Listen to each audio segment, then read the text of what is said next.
And yes, so today I'm going to be addressing the question, how do vaccines work, asked by Not a Moron back in 2017. I wondered what the A stands for, but that's beside the point. So this question has been in the news recently. I can't honestly think why. But this is very, very fascinating to me because I have actually received a Pfizer COVID vaccine as a result of some volunteering that I've done. Secondly, I studied biomedical science. This is that there's a lot of that in here. But thirdly, I really want to be able to hug my loved ones again, and a vaccination could be a path towards that.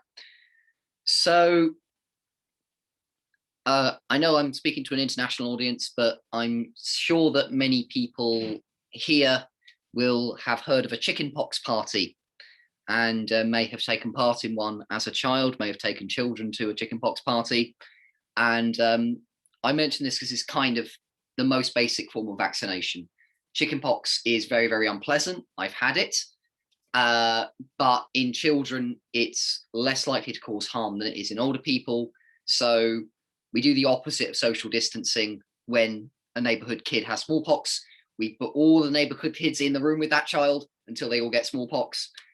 But this might seem strange because, like, why would having an infection once stop you from having an infection again? Like, surely, like that's not how these things work, surely. But what happens is that our bodies are not stupid, despite of the amount of stuff that I do on a day-to-day basis. My body is not stupid. It remembers the bad things that happen to it, and it tries to learn tricks to deal with them.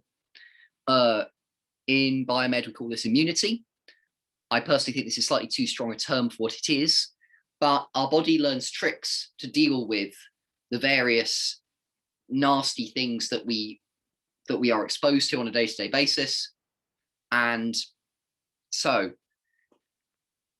it can remember those tricks and use them again, which means that if you've had symptomatic small chickenpox once in your life, you're unlikely to have it again because your body gets so good at fighting it off. If you get it again, you're less likely to get it.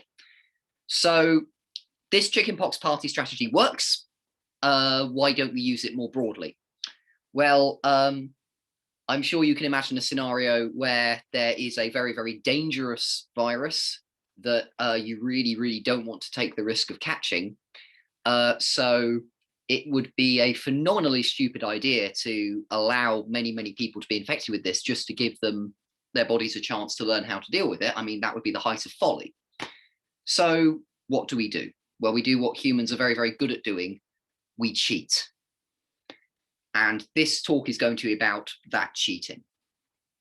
So we cheat in that we deliberately expose ourselves to something dangerous, but in a less dangerous form, so that we get a chance for our bodies to practice how to deal with it, but with slightly less risk than we would in the usual situation. It's a bit like how we practice fire drills without actually setting a building on fire, but by setting off all the fire alarms as we usually would do. So, and also we do this by playing games. One of the theories for why we humans love to play games is because it helps us to practice new skills in a safe environment. So we've been doing this for a very long time, hundreds and hundreds of years. We've been deliberately, we have been cheating like this. The first time we did this was with smallpox, which is like chickenpox, but a heck of a lot less nastier, as in you can end up with a permanently scarred face if you're lucky. If you're unlucky, you can end up dead. So for hundreds of years, people have been taking stuff from people suffering from smallpox, and they have been putting it into people, either blowing it up their noses or scratching it into their skin. Now, this sounds like a really stupid idea. Smallpox is not something you want to get, but there's method in the madness. Because in that matter, that nasty pox matter, generally like pus from one of the scabs or like the actual scab itself, really, really icky stuff. What's in that? Well, what's in that is the virus itself that causes smallpox, which bit worrying. There's bits of smashed up viruses that the immune system has that the person's body has already had a bit of a go at breaking up. But there's also lots and lots of signaling molecules which are shouting about this horrible, dangerous infection that's happening. What this means is, by taking pus and scratching it into an injury, it is, even though you're being exposed to the virus, the virus loses its main advantage, which is the element of surprise. It's tripping a lot of your body's alarms because you've got an injury, and in that injury, you've got foreign matter and signaling molecules that are telling the body that it really needs to sit up and pay attention because something really bad is happening. So to recap, what we're doing is that we are showing the body what the virus looks like, in this case, using the actual virus itself, but we are also telling the body how it should respond. And this is why I noticed a question in the chat flicking up, why is the vaccination is safer than live infection? It's because, think about it from this perspective. If you are an infection, if you're the thing that causes infection, you do not want to raise the body's alarms if you want to survive in the body. It's a bit like a burglar is trying to avoid setting off any of the burglar alarms. By comparison, if you're designing a vaccine, you want the body to know that there is an infectious agent there that it needs to deal with. And it's a bit like how on a safety poster, when you're giving people safety instructions, you need to tell them this is what the danger looks like and that this is dangerous. The body is a learning system. When you want people to learn stuff, you need to not only tell them what it is they need to learn, but you need to put it in context. You need to give them a context cue of like, this is great, this is dangerous, this is embarrassing. So yes. So understand that. So we don't do this sort of really nasty, slightly disgusting thing anymore of like sort of taking people's pus and like sort of sticking it in someone else. We don't really do this anymore because, as I said, we're humans. We cheat, and we're very, very good at cheating. What we do is we've taken our cheating up to another level. What we do is, because we just have to show the body what the virus looks like and tell the body that this virus is a dangerous thing, we don't have to use like the dangerous version of the virus. So trick number one is to take that virus and hobble it somehow. So you can expose it to conditions that are bad for it, things like extreme heat, things like chemicals that will damage it, so that it's very beaten up already before we introduce it into you. And that means that it can't spread quickly enough to do you damage. Another way we can do this is that we can breed the virus, but we breed it in conditions which are very unlike the human body, often in non-human tissue or in the very cold conditions, so that the virus adapts to a situation that it's not going to face in the body. So when it's in the body, it kind of doesn't know what to do. And the body has an advantage over it because the body's fighting on home ground, whereas the virus really doesn't know what it's doing. So that's another slightly more modern, but still quite old-fashioned way of making vaccines. We still use this for things like the influenza vaccine, but it's got some disadvantages. It's quite risky. You've got to store large amounts of dangerous virus. It also takes a lot of time, which is not something that you always have, because you've got to spend time growing the virus and then either growing it in bad conditions or damaging it and then checking that it's damaged enough. This takes time, which for a new infection, you don't always have. So imagine some bonkers zombie virus spreading, you don't have time to do those steps. So we can take this a step further. We can do something where we can go, okay, well, the thing that we're giving the person only has to look like the virus that we are vaccinating against. It doesn't actually have to be that virus. So for instance, we can get a virus that's relatively harmless to humans, like a virus that only infects other animals, and we can remix its genome a bit to make it look like, at least from the outside, a more dangerous virus. And that is, so it's a bit like, you know, you've got a Tiger tank, like this really, really scary looking tank, but the engine is from a VW Golf. It's underpowered. And so you get these viruses that either aren't particularly infectious in humans or just don't have bits of the genome that they need to actually copy themselves once they get into the body. So they're really, really safe to have. So that's one strategy that we can use for vaccination. But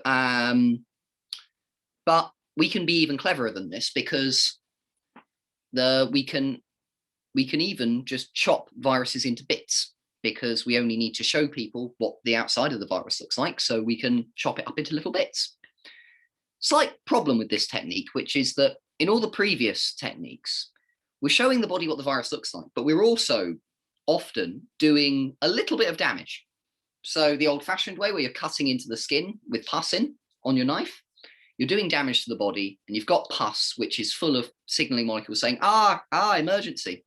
So the body knows to pay attention to what's happening. The body is actually surprisingly tolerant to having new stuff put in it. And that means that that's a good thing. It means that I can eat food that I've never had before and not have a massive allergy attack. But this means that if I'm trying to be vaccinated, we need to introduce what the virus looks like, but we also need to introduce something called an adjuvant. And what the adjuvant does is it raises the body's alarm. It alarms the body. It makes the body sit up and pay attention. People are a little bit concerned about adjuvants because almost by definition, they're not particularly nice things to have in your body. But it's a case of the dosage makes the poison. We don't want to hurt anyone. It would be we really don't want to hurt anyone. So we're just giving enough adjuvant to get the body's attention, but not enough to do any lasting harm. So this brings me on to the vaccine that I actually recently had, the Pfizer COVID vaccine.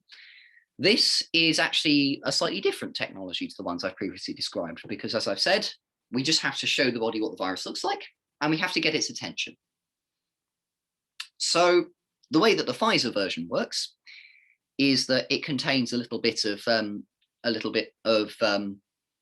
it contains a compound that tricks muscle cells into making some molecules that the virus uses to reproduce, and that shows the body what the virus looks like.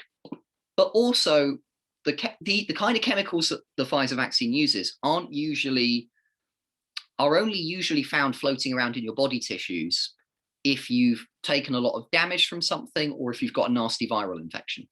And what this means is it gets the body to sit up and pay attention because it thinks it's taken a lot of damage. This technique is very, very useful because you don't have to breed virus, which takes a long time.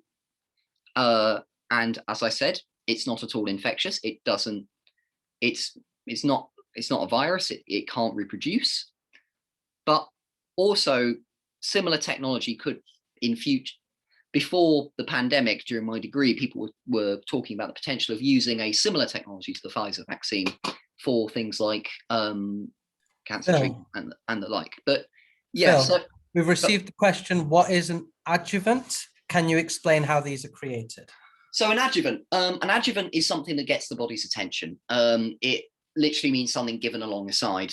So an adjuvant gets the body's attention. So in the classic example, it is the pus. It is the signaling molecules from the donor's body. In more modern times, it's generally something like a salt of aluminium, something that the body isn't usually found in the body, that provokes a reaction. And we've been doing this for a very long time. We're quite good at working out how much of what to give. There are various adjuvants that are used. It really depends on what they test and gets the best response. And so yeah, that's what an adjuvant is. So in the case of a fire drill, the adjuvant would be fire alarms going off. It is something that really gets the body's attention that it needs to learn from what's happening to it. That's great, Phil. Thanks. That's a good explanation. Yeah, which brings me on to my conclusion, which is that we want to vaccinate people so they can live healthier, happier lives. And the way we do that is we show them what the virus looks like, and we give the body some cue to remember that that is something that it needs to respond to in the future. And there's all kinds of ways of doing that, and we're getting more and more tools in that toolbox. That's amazing, Phil. Are you sure you're done? I just meant, by the way, I got confirmation that answered the person's question. So I didn't mean to sound like I was interrupting you at all. Are you sure? Is that all you wanted to? Is there anything else, or was that Yeah, the so conclusion you wanted to make? that is my whistle stop tour of the history of how we vaccinate people against stuff. I am sure that has raked up all kinds of curiosity in people, because I have been talking in general terms. So please keep the questions coming in the chat. Yep, and yeah, we can ask you lots more questions. Well, that's amazing, Phil. Thank you so much. Did really, really well. That was amazing. Just